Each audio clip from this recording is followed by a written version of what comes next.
Hello, അസ്സലാമു അലൈക്കും, നമസ്കാരം. എന്താണ് വിശേഷമൊക്കെ? നമുക്ക് എല്ലാവർക്കും മുട്ട പപ്സ് ഇഷ്ടമാണ്. നമ്മൾ കടയിൽ നിന്നൊക്കെ മേടിച്ച് കൊടുത്താൽ അതിൻ്റെ ഉള്ളിലത്തെ മാത്രം കഴിക്കും, പുറത്തത്തെ കളയും. അപ്പോൾ ചിക്കനൊക്കെ വെച്ചിട്ട് നമുക്ക് വീട്ടിൽ അതിലും നന്നാക്കിയിട്ട് ഉണ്ടാക്കിയെടുക്കാം. അപ്പോൾ അതിന് വേണ്ട സാധനങ്ങൾ എന്തൊക്കെയാണെന്ന് നോക്കാമല്ലേ. ചിക്കൻ വേണം. ചിക്കൻ കുരുമുളകും ഉപ്പും കൂടി ഇട്ടിട്ട് വേവിച്ചിട്ട് ഒന്ന് പിച്ചെടുത്തതാണ്. അപ്പോൾ അത് മാറ്റി വെച്ചിട്ടുണ്ട്. പിന്നെ അത് 2 ചെറിയ സബോള അതും എരിഞ്ഞ് വെച്ചിട്ടുണ്ട്. പിന്നെ ഇപ്പോൾ വെച്ചത് ഇഞ്ചി, പച്ചമുളക്, പിന്നെ വെളുത്തുള്ളി. അപ്പോൾ അത് ചതച്ചതാണ്. കുറച്ച് മല്ലിയില. അപ്പോൾ ഇതൊക്കെയാണ് നമുക്ക് അതിന് വേണ്ടത്. പിന്നെ 2 കോഴിമുട്ട കേട്ടോ, പപ്സ് അല്ലേ, മുട്ട വേണമല്ലോ. അപ്പോൾ അതും വെച്ചിട്ടുണ്ട്. ഇനി നമുക്കിതൊരു മസാല ഉണ്ടാക്കിയെടുക്കണം. അപ്പോൾ അതിനകത്തൊരു പാൻ അടുപ്പത്ത് വെച്ചിട്ടുണ്ട്. ഇനി വെളിച്ചെണ്ണയാണ് കേട്ടോ ഒഴിച്ച് കൊടുക്കുന്നത്. നമ്മൾ മസാല ഉണ്ടാക്കിയെടുക്കാൻ വേണ്ടിയിട്ട് ഞാനിവിടെ വെളിച്ചെണ്ണയാണ് ഒഴിച്ച് കൊടുക്കുന്നത്. നിങ്ങൾക്ക് ഓയിൽ വേണമെങ്കിൽ ഓയിൽ ഉണ്ടാക്കിയെടുക്കാം കേട്ടോ. എന്നാലും വെളിച്ചെണ്ണയിൽ ഉണ്ടാക്കണതിൻ്റെ ആ ഒരു മണവും രുചിയൊന്നും കിട്ടില്ല എത്ര ഓയിൽ ഉണ്ടാക്കിയെടുത്താലും. അത് കാരണം ഞാൻ വെളിച്ചെണ്ണയാണ് ഒഴിച്ച് കൊടുത്തേക്കുന്നത്. ഇനി അതിലേക്ക് പൊടിയായി അരിഞ്ഞ് സബോള ഇട്ട് കൊടുത്തിട്ടുണ്ട്. ഇനി ഒന്ന് വഴറ്റിയെടുക്കുക. അധികം പണിയൊന്നും ഇല്ല കേട്ടോ, നമുക്ക് പെട്ടെന്ന് ഉണ്ടാക്കിയെടുക്കാനും പറ്റും. നല്ല ടേസ്റ്റാണ് കേട്ടോ, മക്കൾക്കും നമുക്കും എല്ലാവർക്കും ഇഷ്ടമാവും. നോമ്പ് തുറക്കുന്ന സമയത്തൊക്കെ ഒരു തരം വെച്ചിട്ട് നമുക്ക് 2 തരം ഉണ്ടാക്കിയെടുക്കാം. 2 തരം എണ്ണക്കടികൾ ഉണ്ടാക്കിയെടുക്കണേ രണ്ടിനും 2 വെവ്വേറെ രുചിയാണ് കേട്ടോ, 2 രുചിയായിട്ടാണ് ഉള്ളത്. അപ്പോൾ നിങ്ങൾ വീഡിയോ ഫുള്ളായിട്ട് കണ്ടു നോക്കി നോക്കുക, നിങ്ങൾക്ക് എന്തായാലും സമയം നഷ്ടമാവില്ല. അത് സബോളൊക്കെ ചെറുതായിട്ട് വാടി വന്നിട്ടുണ്ട്. അപ്പോൾ അതിലേക്ക് നമ്മൾ ഇഞ്ചി, പച്ചമുളക്, വെളുത്തുള്ളി പേസ്റ്റാക്കി വെച്ചതാണ്. അപ്പോൾ അതും കൂടി ഇട്ട് കൊടുത്തിട്ടുണ്ട്.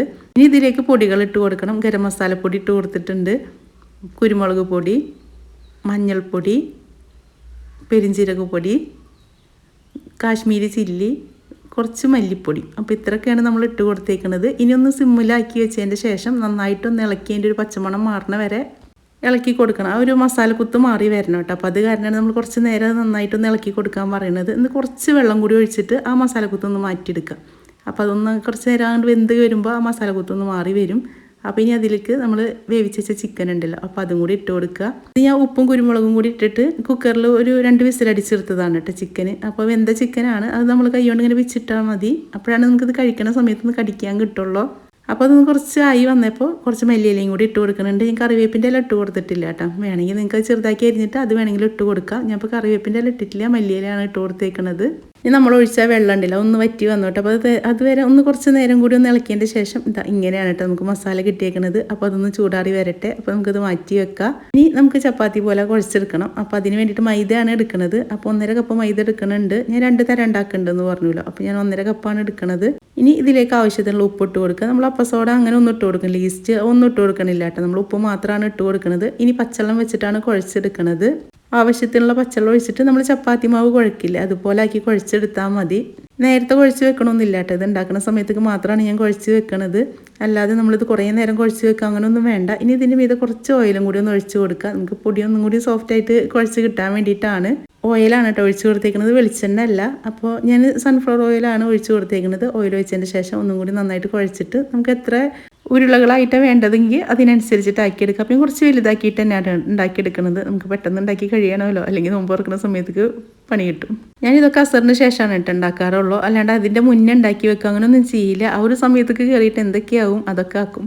നോമ്പ് തുറക്കുന്ന സമയത്തേക്ക് എല്ലാം റെഡിയാക്കൽ കഴിയും വേണം. അപ്പോൾ അങ്ങനെ എളുപ്പത്തിലുള്ളത് എന്താ അതാണ് ഉണ്ടാക്കിയെടുക്കാറുള്ളത് കേട്ടോ. അപ്പം ഞാൻ ഇതിന് വേണ്ടിയിട്ട് 4 എണ്ണം എടുത്തിട്ടുണ്ട്, 2 എണ്ണം വേറെ മാറ്റി വെച്ചിട്ടുണ്ട്. നമ്മൾ 2 തരം ഉണ്ടാക്കി എടുക്കണുണ്ടല്ലോ. അത് മുന്നൊന്നും വിചാരിച്ചിട്ടുണ്ടായിരുന്നില്ല കേട്ടോ ഉണ്ടാക്കി എടുക്കണം എന്നുള്ളത്. പിന്നീട് ഉമ്മ പറയും അമ്മക്ക് മുട്ട വെച്ചിട്ട് വേണ്ടാന്ന്. അപ്പം എന്നാൽ 2 തരം കൂടി ഉണ്ടാക്കിയെടുക്കാമല്ലോ വിചാരിച്ചിട്ട് അങ്ങനെയാണ് ഉണ്ടാക്കിയെടുത്തത്. അപ്പോൾ ഇത് നമ്മൾ ചപ്പാത്തിക്കൊക്കെ പരത്തിയെടുക്കില്ല, നൈസായിട്ട് പരത്തിയെടുക്കില്ല. അപ്പോൾ അതുപോലെ പരത്തിയെടുക്കുക. അപ്പോൾ ഇതിനായിട്ട് എനിക്ക് 4 എണ്ണം വേണ്ടത് കേട്ടോ. അപ്പോൾ 4 എണ്ണം ഞാൻ ഒരേ പാകത്തിനാക്കിയിട്ട് ഞാൻ പരത്തിയെടുക്കുന്നുണ്ട്. ഷേപ്പൊന്നും അതിലും കുഴപ്പമൊന്നുമില്ല, നമുക്ക് ലാസ്റ്റ് മുറിച്ചെടുക്കുകയൊക്കെ ചെയ്യാം. അപ്പോൾ അങ്ങോട്ട് പരത്തിയെടുത്താൽ മതി. പിന്നെ അധികം പണിയൊന്നും ഇല്ല കേട്ടോ, നമുക്ക് പെട്ടെന്ന് ഉണ്ടാക്കിയെടുക്കാൻ പറ്റും. ഇപ്പോൾ ഇത് നിങ്ങൾക്ക് കാണിച്ചു തരുന്ന കാരണമാണ് പിന്നെയും കുറച്ച് സമയമായിട്ട് നിങ്ങൾക്ക് തോന്നുന്നുണ്ടാവുക. നമുക്ക് പെട്ടെന്ന് ഉണ്ടാക്കിയെടുക്കാൻ പറ്റുന്നതാണ്. പിന്നെ ഒരു കാര്യം വിട്ടുപോയി, മസാലയ്ക്ക് കുറച്ച് കളർ കിട്ടാൻ വേണ്ടിയിട്ടാണ് ഞാൻ കാശ്മീരി ചില്ലി ഇട്ട് കൊടുത്തേക്കുന്നത്. ഞാൻ സാധാ മുളക് പൊടി ഇട്ട് കൊടുത്താലും മതി, എരിവിനനുസരിച്ചിട്ട് ഇട്ട് കൊടുക്കണം കേട്ടോ. നമുക്ക് എത്ര എരിവ് വേണ്ട അതിനനുസരിച്ചിട്ട് ഇട്ട് കൊടുക്കണം. അപ്പോൾ അത് 4 ചപ്പാത്തി പോലെയും പിന്നെ കുറച്ചും കൂടി വലുതായിട്ട് 2 എണ്ണം കൂടി പരത്തിയെടുത്തിട്ടുണ്ട്. അപ്പോൾ ആ 2 എണ്ണം നമുക്ക് മാറ്റിയെടുക്കാം. അതിപ്പോൾ വേണ്ട, അത് കുറച്ച് കഴിഞ്ഞിട്ട് എടുക്കുക. ഇനി ഇതാ ഒരു പാത്രത്തിൽ കുറച്ച് ഓയിൽ എടുത്തിട്ടുണ്ട്. പിന്നെ ഇതാ കുറച്ച് മൈദ നമുക്ക് കലക്കിയെടുക്കണം കേട്ടോ. കലക്കിയെടുക്കും വേണം, പിന്നെ ഇത് പരത്താനും വേണം. അപ്പോൾ ഇതാ ഓരോ ചപ്പാത്തി എടുക്കുക, അതിൻ്റെ മീതെ കുറച്ച് ഓയിൽ ഇങ്ങനെ ഇതാ അതുപോലെ ബ്രഷ് ചെയ്ത് കൊടുക്കുക. ഓയിൽ മുഴുവനായിട്ടും തേച്ച് കൊടുക്കണം കേട്ടോ, എല്ലാ ഭാഗത്തേക്ക് ആക്കി കൊടുക്കണം. ഇനി നമുക്ക് കുറച്ച് മൈദപ്പൊടിയും കൂടി എല്ലാ ഭാഗത്തേക്ക് ഇതുപോലെ ഇട്ട് കൊടുക്കുക. ഇത് നമുക്ക് ഇങ്ങനെ മടക്ക് പോലെ ആക്കിയിട്ട് എടുക്കാൻ വേണ്ടിയിട്ടാണ് കേട്ടോ. അപ്പോൾ അതിൻ്റെ മീതെ ഒരേ ചപ്പാത്തി ഇട്ട് കൊടുക്കുമ്പോൾ അത് ഒട്ടി പിടിക്കാതിരിക്കാൻ വേണ്ടിയിട്ടാണ്. അപ്പോൾ അതാ 1 എണ്ണം കൂടി ഇട്ട് കൊടുത്തിട്ടുണ്ട്. ഇനി ഇതുപോലെ തന്നെ വീണ്ടും ഓയിൽ ഇതുപോലെ എല്ലാ ഭാഗത്തേക്ക് ആക്കി കൊടുക്കുക. ഇത് പരത്തിയെടുക്കുമ്പോൾ ഒട്ടി പിടിക്കാതിരിക്കാൻ വേണ്ടിയിട്ടാണ് കേട്ടോ ഒരെണ്ണത്തിന് മീതെ 1 എണ്ണം വെച്ച് കൊടുക്കുന്നത്. അപ്പോൾ ഇതാ വീണ്ടും മൈദപ്പൊടി ഇട്ട് കൊടുക്കുക. അതുപോലെ തന്നെ നമുക്ക് ഇനി 4 ചപ്പാത്തി ഇതുപോലെ ആക്കിയെടുക്കാം കേട്ടോ. അപ്പോൾ എൻ്റെ വീഡിയോ ആദ്യമായിട്ട് കാണുന്നവരാണെങ്കിൽ നിങ്ങൾക്ക് എൻ്റെ വീഡിയോ ഇഷ്ടപ്പെടുകയാണെങ്കിൽ സബ്സ്ക്രൈബ് ചെയ്യാത്തവരാണെങ്കിൽ ഒന്ന് സബ്സ്ക്രൈബ് ചെയ്തോളൂ കേട്ടോ. അതുപോലെ ലൈക്ക് ചെയ്യാനും കമൻറ്റ് ചെയ്യാനും മറക്കല്ലേ. വീഡിയോ ഇഷ്ടപ്പെടുകയാണെങ്കിലും അല്ലെങ്കിൽ നിങ്ങൾ എന്തായാലും കമൻറ്റിൽ കൂടെ പറഞ്ഞോളൂ. അപ്പോൾ അത് നമ്മൾ 4 എണ്ണം കൂടിയിട്ട് ഒരുമിച്ച് വെച്ചിട്ടുണ്ട്. ഇനി നമുക്കിതൊന്ന് പരത്തിയെടുക്കുക. മൈദയായ കാരണം വേഗം പരന്ന് കിട്ടും കേട്ടോ. നമുക്ക് ഇതുപോലെ 4 ഭാഗത്തേക്ക് ആക്കി കൊടുത്താൽ മതി. അപ്പോൾ ഇങ്ങനെ ആക്കിയിട്ട് എടുത്തിട്ടുണ്ട്. ഇതുപോലെ മടക്കി കൊടുക്കണം. ഈ ഒരു ഭാഗത്തു നിന്ന് ഇങ്ങനെ മടക്കി കൊടുക്കുക, ഈ ഒരു സൈഡിൽ നിന്ന് ഇതുപോലെ മടക്കി കൊടുക്കുക, പിന്നെ ഇവിടുന്ന് ഇങ്ങനെ. അപ്പോൾ അതുപോലെ ആക്കിയിട്ട് മടക്കി എടുക്കണം. ഇനി നമുക്ക് നമ്മൾ മടക്കി ചപ്പാത്തിയൊക്കെ ഉണ്ടാക്കിയില്ലേ, അപ്പോൾ അതുപോലെ തന്നെയാണ്. ഇനി നമുക്കിതൊന്നും കൂടി പരത്തിയെടുക്കണം. ഞാനിത് നല്ല കട്ടിക്കല്ല, എന്നാൽ കുറച്ച് കട്ടിയിലും ആയിട്ട് തന്നെയാണ് ഇത് പരത്തി എടുത്തേക്കുന്നത്. നല്ല കട്ടിക്കാകുമ്പോൾ ഉള്ളു വെന്തില്ലെങ്കിലോ വിചാരിച്ചിട്ട് ഞാൻ കുറച്ച് നൈസാക്കിയിട്ട് തന്നെയാണ് കേട്ടോ പരത്തി എടുത്തേക്കുന്നത്. ഇനി ഇതുപോലെ ആക്കി മുറിച്ചെടുക്കുക. നമുക്ക് എത്ര വലുപ്പം വേണം അതിനനുസരിച്ചിട്ട് ആക്കിയെടുക്കുക. ഇനി കോഴിമുട്ട മുറിച്ചെടുക്കണം. കോഴിമുട്ട മുറിക്കുമ്പോൾ ഇത്ര വേണ്ട കേട്ടോ, അതിലും ചെറുതാക്കിയിട്ട് മുറിച്ചെടുത്താൽ മതി. എൻ്റെ കോഴിമുട്ട മുറിച്ച് കുറച്ച് വലിയതായി പോയി, അത് കാരണം മടക്കണ സമയത്ത് കുറച്ച് ബുദ്ധിമുട്ടായിരുന്നു. അപ്പോൾ കുറച്ച് കനം കുറച്ചിട്ട് ഒന്ന് മുറിച്ചെടുത്താൽ മതി. ഇനി നമുക്ക് ആദ്യം പപ്സ് ഉണ്ടാക്കിയെടുക്കാം അല്ലേ. അപ്പോൾ അതിന് വേണ്ടിയിട്ട് ഈ ഒരു മസാല വെച്ച് കൊടുക്കുന്നുണ്ട് കേട്ടോ. ഇതൊക്കെ നമുക്ക് എത്രത്തോളം വെച്ചിട്ട് മടക്കാൻ പറ്റും അതിനനുസരിച്ചിട്ട് വെച്ച് കൊടുത്താൽ മതി. കുറേയൊക്കെ വെക്കുകയാണെങ്കിൽ നമുക്കത് മടക്കിയെടുക്കാൻ ബുദ്ധിമുട്ടാവും. അപ്പോൾ കുറച്ചാണ് ഞാൻ ചിക്കൻ്റെ മസാല വെച്ച് കൊടുക്കുന്നത്. ഇനി ഇതിൽ നിന്നൊരു കോഴിമുട്ടയുടെ ഒരു ചെറിയൊരു കഷ്ണം കൂടി വെച്ച് കൊടുത്തിട്ടുണ്ട്. ഒന്നും കൂടി കനം കുറച്ച് വെക്കുകയാണെങ്കിൽ നമുക്കത് പെട്ടെന്ന് മടക്കിയെടുക്കാൻ പറ്റിയായിരുന്നു കേട്ടോ. പിന്നെ ഇനി അത് എടുത്തിട്ട് മുറിക്കാനൊന്നും നിന്നില്ല, അങ്ങനെ തന്നെ മടക്കിയെടുത്തു. അത് കാരണം എൻ്റെ ഷേപ്പിന് കുറച്ച് വ്യത്യാസം വന്നിട്ടുണ്ടായിരുന്നു. പിന്നെ എന്താ ഷേപ്പിൽ എന്ത് കാര്യമല്ലേ, കഴിക്കാൻ ഭയങ്കര രസമായിരുന്നു കേട്ടോ. നമ്മൾ കടയിൽ നിന്ന് മേടിക്കുന്ന പപ്സിനെക്കാട്ടി രസം ഉണ്ടായിരുന്നു. അപ്പോൾ എല്ലാവരും ഒന്ന് ഉണ്ടാക്കി നോക്കി നോക്കൂ കേട്ടോ, എളുപ്പമാണല്ലോ. ഇതൊക്കെ നമുക്കും വീട്ടിൽ ഉണ്ടാക്കിയെടുക്കാൻ പറ്റും. നമ്മൾ കടയിൽ നിന്ന് മേടിക്കണേക്കാട്ടി നല്ലതല്ലേ നമ്മുടെ മക്കൾക്ക് നമ്മളായിട്ട് ഇങ്ങനെ ഉണ്ടാക്കി കൊടുക്കുന്നത്. ഇപ്പോൾ ഇതുപോലെ ഇങ്ങോട്ട് മടക്കിയെടുക്കുക, എന്നിട്ട് കൈ വെച്ചിട്ട് നന്നായിട്ടൊന്ന് പ്രസ് ചെയ്ത് കൊടുത്താൽ മതി. അതിൻ്റെ 4 ഭാഗം നന്നായിട്ട് ഇങ്ങനെ അമർത്തി കൊടുക്കണം കേട്ടോ, അല്ലെങ്കിൽ എണ്ണയിലിട്ടാൽ അതിങ്ങോട്ട് പൊളിഞ്ഞു പോരും. അപ്പോൾ അത് വേണ്ട, നമുക്ക് നന്നായിട്ടൊന്ന് കൈ വെച്ചിട്ട് തന്നെ നന്നായിട്ട് അമർത്തി കൊടുത്താൽ മതി. ഇതുപോലെ കണ്ടില്ലേ, സൈഡിലൊക്കെ എല്ലാ സൈഡും ഇതുപോലെ ഒന്ന് അമർത്തി കൊടുത്താൽ മതി. ഇപ്പോൾ നിങ്ങൾ വിചാരിക്കുന്നത് പപ്സിൻ്റെ ഷേപ്പ് ഒന്നല്ലല്ലോ, കഴിക്കുമ്പോൾ അതേ ടേസ്റ്റാണ്. ഞാൻ പറഞ്ഞില്ലേ ഷേപ്പിന് കുറച്ച് വ്യത്യാസം വന്നിട്ടുണ്ടെന്ന്. നമുക്ക് കുറച്ച് മൈദ കലക്കിയിട്ട് അതുകൊണ്ട് ഇതാക്കിയിട്ട് വേണമെങ്കിലും മടക്കിയെടുക്കാം കേട്ടോ. അപ്പോഴാകുമ്പോൾ പെട്ടെന്ന് ഒട്ടി വരും. അപ്പോൾ ഞാൻ അതും കൂടി കാണിച്ച് തരുന്നുണ്ട്. മൈദ കുറച്ച് പച്ചവെള്ളത്തിൽ കലക്കിയതിൻ്റെ ശേഷം 4 ഭാഗം ഇങ്ങനെ വെച്ച് കൊടുത്തിട്ട് ഇങ്ങനെ അമർത്തി എടുക്കുമ്പോഴും നമുക്ക് പെട്ടെന്ന് മടക്കിയെടുക്കാൻ പറ്റും. ഞാനിപ്പോൾ ഈ ഒരു ഷേപ്പിലാക്കി എടുക്കുന്നത്. നിങ്ങൾക്ക് ഇഷ്ടമുള്ള ഷേപ്പിലാക്കിയിട്ട് വേണമെങ്കിലും ഉണ്ടാക്കിയെടുക്കാം കേട്ടോ. അപ്പോൾ അതും കൂടി ആക്കി എടുത്തിട്ടുണ്ട്. ഇനി നമുക്ക് എല്ലാം കൂടിയിട്ടൊന്ന് മടക്കിയെടുക്കാം. ഇതുപോലെ 4 ഭാഗം ആ ഒരു മൈദ പേസ്റ്റ് ആക്കിയതിൻ്റെ ശേഷം ഇതുപോലെ അമർത്തി കൊടുക്കുക. ഇത് രണ്ടിനും 2 ടേസ്റ്റാണ് കേട്ടോ. ഇപ്പം ഇതാണല്ലോ വിചാരിച്ചിട്ട് ഇനി മറ്റത് കാണാതിരിക്കേണ്ട, അത് വേറെ രീതിക്കാണ് നമ്മൾ ഉണ്ടാക്കിയെടുക്കുന്നത്. അപ്പോൾ ഇത് ഇതുപോലെ ആക്കിയിട്ടുണ്ട്. ഇനി ഇത് മാറ്റി വെക്കാം. നമുക്ക് രണ്ടും കൂടി ഒരുമിച്ച് പിടിച്ചെടുത്താൽ മതിയല്ലോ. അപ്പോൾ ഇതവിടെ മാറ്റി വെച്ചിട്ടുണ്ട്. ഇനി നമ്മൾ മുന്നേ ഉണ്ടാക്കി വെച്ച വലിയ ചപ്പാത്തി ഉണ്ടല്ലോ, മൈദ ചപ്പാത്തി, അപ്പോൾ അതെടുത്തിട്ടുണ്ട്. ഇനി ഈ ഒരു മസാലക്കൂട്ട് അത് മാത്രമാണ് കേട്ടോ നമ്മൾ എടുക്കുന്നത്. ചിക്കൻ്റെ ആ ഒരു മസാല ഉണ്ടല്ലോ, അത് ഇനി നമുക്ക് ഏത് വെച്ചിട്ടാണ് നമ്മൾ മുറിച്ചെടുക്കുന്നത് അതിനനുസരിച്ചിട്ട് നമുക്ക് ഗ്യാപ്പ് വെച്ചിട്ട് വെച്ച് കൊടുക്കാം കേട്ടോ. അപ്പോൾ ഒരു ചപ്പാത്തി കൊണ്ട് ഞാൻ കുറച്ചധികം ഉണ്ടാക്കിയെടുക്കുന്നുണ്ടല്ലോ.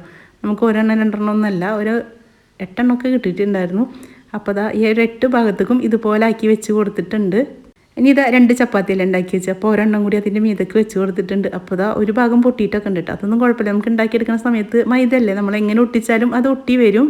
ഇനി ഞാൻ മുറിച്ചെടുക്കാൻ വേണ്ടിയിട്ട് ഒരു ഗ്ലാസ്സാണ് എടുക്കുന്നത്. അപ്പോൾ ഇത്ര ചെറിയതാക്കിയിട്ടാണ് കേട്ടോ എടുക്കുന്നത്. ഇനി വലുതാക്കിയിട്ട് എടുക്കണമെങ്കിൽ നമുക്ക് നമ്മുടെ ചിരട്ടപ്പുട്ടിൻ്റെ ഒക്കെ അടപ്പുണ്ടല്ലോ, ആ മൂടിയൊക്കെ വെച്ചിട്ട് നമുക്ക് ഇതുപോലെ മുറിച്ചെടുക്കാം കേട്ടോ. ഇതിപ്പോൾ നമ്മൾ വേറെ പ്രസ് ചെയ്യുക അങ്ങനെ ഒന്നും ചെയ്യേണ്ട ആവശ്യമില്ല. അതിങ്ങനെ എടുക്കുക, എണ്ണയിലിട്ടിട്ട് പൊരിച്ചെടുക്കുക. ഇതാണ് ഒന്നും കൂടി എളുപ്പമായിട്ടുള്ളത്.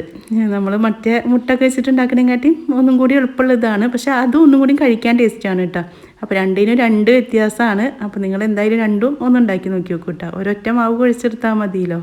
അതുപോലെ തന്നെ മസാല ഒരൊറ്റ മസാലയാണ്. ഒന്നിൽ കോഴിമുട്ട വെച്ച് കൊടുക്കുന്നുണ്ട്, ഒന്നിൽ അതില്ല എന്നുള്ളൂ. അപ്പോൾ എണ്ണക്ക് നന്നായി ചൂടായതിൻ്റെ ശേഷം ഇത് ഒന്നും കൂടി കൈ വെച്ചിട്ട് അമർത്തി കൊടുക്കട്ടെ 4 ഭാഗം, അല്ലെങ്കിൽ അത് പൊട്ടിപ്പോയാലോ. 4 അല്ലല്ലോ 3 ഭാഗമാണല്ലേ. അപ്പോൾ ആ 3 ഭാഗം ഒന്നും കൂടി നമ്മൾ കൈ വെച്ചിട്ട് നന്നായിട്ട് ഒന്ന് ഇതാക്കി കൊടുക്കണം, അല്ലെങ്കിൽ അത് ഇങ്ങനെ പൊട്ടിപ്പോരും കേട്ടോ. പൊട്ടി പിന്നെ എണ്ണയും പറ്റില്ല, പിന്നെ നമ്മുടെ സാധനം നശമായി പോവും ചെയ്യും. ഉള്ളിലെ എണ്ണ കയറി പിന്നെ നമുക്ക് കഴിക്കാൻ പറ്റില്ലല്ലോ. അപ്പോൾ ഞാനിത് ഓയിലാണ് പിടിച്ചെടുക്കുന്നത്. സൺഫ്ലവർ ഓയിലാണ് കേട്ടോ ഒഴിച്ച് കൊടുത്തേക്കുന്നത്. അപ്പോൾ ഇനി 2 ഭാഗം നന്നായി മൊരിയിപ്പിച്ചിട്ട് എടുക്കണം. അപ്പോൾ ഞാൻ വിചാരിച്ച അത്ര ലെയർ വന്നിട്ടില്ലെങ്കിലും ചെറുതായിട്ടൊക്കെ വന്നിട്ടുണ്ടായിരുന്നു കേട്ടോ. പിന്നെ അത് കുറച്ച് നേരം തന്നെ ക്രിസ്പി ആയിട്ട് ഇരുന്നിട്ടുണ്ടായിരുന്നു. നമ്മൾ പെട്ടെന്ന് തണുത്ത് പോകുന്നുണ്ടായിരുന്നില്ല. ഇത് പുറത്ത് നന്നായിട്ട് മൊരിപ്പിച്ചിട്ട് എടുക്കണം കേട്ടോ. ഇത് നമുക്ക് എയർ ഫ്രയറിൽ വെച്ചിട്ട് ഉണ്ടാക്കിയെടുക്കാം കേട്ടോ. അപ്പോൾ പിന്നെ ഓയിലൊന്നും വേണ്ട. അപ്പോൾ ഞാൻ എന്തായാലും ഓയിൽ ചൂടാക്കിയേക്കില്ല, അപ്പോൾ എന്തായാലും കാണിച്ചു തരാമല്ലോ വിചാരിച്ചിട്ടാണ്. പിന്നെ എനിക്ക് സമയം ഉണ്ടായിരുന്നില്ല കേട്ടോ ഫ്രയറിൽ വെച്ചിട്ടൊക്കെ ഒന്ന് കാണിച്ചു തരാൻ വേണ്ടിയിട്ട്. ഇനി നമ്മൾ ആ ഒരു പൂരി പോലെ ഉണ്ടാക്കി വെച്ചിട്ടുണ്ടല്ലേ, അപ്പോൾ അതും കൂടെ പൊരിച്ചെടുക്കുക. അത് കണ്ടില്ല, ഇങ്ങനെ നമ്മൾ പൂരി പോലെ തന്നെ പൊള്ളച്ച് വരുന്നുണ്ട് കേട്ടോ. നമ്മളിത് സോഡാപ്പൊടി അങ്ങനെ ഒന്നും ഇട്ടിട്ടില്ല, എന്നിട്ട് തന്നെ നോക്കി നോക്കി നല്ല പൊള്ളച്ചിട്ട് വരുന്നുണ്ട്. അപ്പോൾ ഇത് രണ്ടും ഉണ്ടാക്കാൻ എളുപ്പമല്ലേ. അപ്പോൾ ഒരൊറ്റ മാവ് വെച്ചിട്ട് അല്ലെങ്കിൽ ഒരൊറ്റ മസാല വെച്ചിട്ട് നമുക്ക് 2 തരം നോമ്പ് തുറക്കുന്ന സമയത്തേക്ക് ടേബിൾ നിറച്ചും എണ്ണക്കടികളും കാര്യങ്ങളൊക്കെ ആക്കിയിട്ട് വെക്കണമെങ്കിൽ അങ്ങനെ വെക്കാമല്ലോ. നോമ്പ് തുറക്കൊക്കെ ആണെങ്കിൽ കേട്ടോ. നമ്മുടെ വീട്ടിലേക്കൊക്കെ ആണെങ്കിൽ ഒരൊറ്റ തരം മതി. അതും നിർബന്ധമൊന്നുമില്ല. ഇപ്പോൾ ഓയിലൊക്കെ നല്ലതൊന്നല്ലല്ലോ ശരീരത്തിന്. എന്നാലും മക്കൾക്കൊക്കെ വേണമെങ്കിൽ ഇതുപോലെ ഉണ്ടാക്കി കൊടുക്കാം കേട്ടോ. അപ്പോൾ അതാ ഒരെണ്ണം പൊട്ടിച്ച് കാണിച്ചെന്നില്ല, ഇനി ഇതും കൂടി ഒന്ന് പൊട്ടിച്ച് കാണിച്ച് തരാം. അതാ നല്ല മസാല ഒക്കെ നിറഞ്ഞതാണ് കേട്ടോ. അപ്പോൾ വീഡിയോ ഇഷ്ടപ്പെട്ടാൽ എന്തായാലും പറയണേ. ഇഷ്ടപ്പെട്ടില്ലെങ്കിലും അപ്പോൾ ഇൻഷാ അല്ലാഹ് നല്ലൊരു വീഡിയോ ആയിട്ട് നമുക്ക് അടുത്ത ദിവസം കാണാം.